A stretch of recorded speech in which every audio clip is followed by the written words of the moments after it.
What about the link between bullying and suicide? I mean, that's all over the media these days, especially with cyberbullying. Right. What's that relationship? You know, suicidologists would quickly and clearly say suicide is multidimensional. The decision to commit suicide is multidimensional. It's not, you can't point to one cause. So could peer abuse and being abused as by one of your peers add to that? Absolutely. I think that that's the truth, but I don't think in any way that there's a one-to-one link. I'm being abused and so I decide to commit suicide. It's a lot more about my thinking and how I'm incorporating all of that.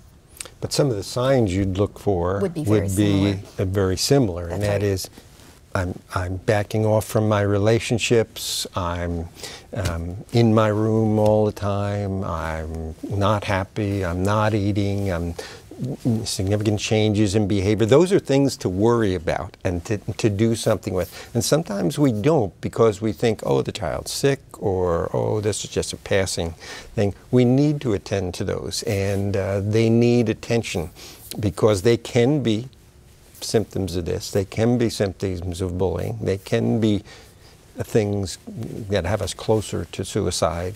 Right, but we need to attend to them is the critical thing. Yeah, I think it's that triad, helplessness, hopelessness, and depression. That's right. Can you talk a little bit about the relationship between bullying and school shootings? They're very close. They're very close. In both cases, they're about, there's nothing I can do about this. It's pretty hopeless. I want to end it some way. And the question is just, am I ending it by taking it out on you? Or am I ending it by taking it out on me?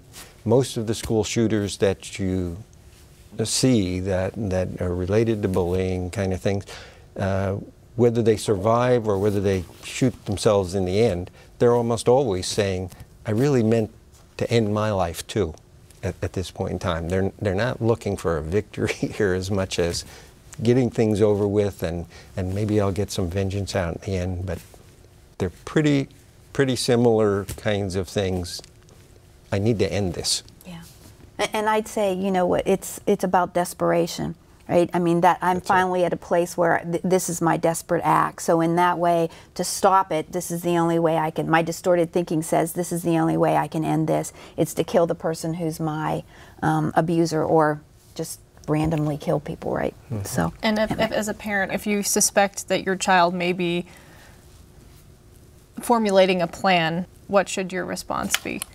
Oh, I think if there's a plan, whether that plan is to like, as you said, there's a very thin line between suicide and homicide, a very thin line as to which way I point that gun. I think if parent knows that there's a plan either to commit suicide or to do homicide, they immediately need to get outside help, right? So they have to go to a mental health professional if it's seek mental health and maybe law enforcement. Mm-hmm, mm-hmm, mm-hmm.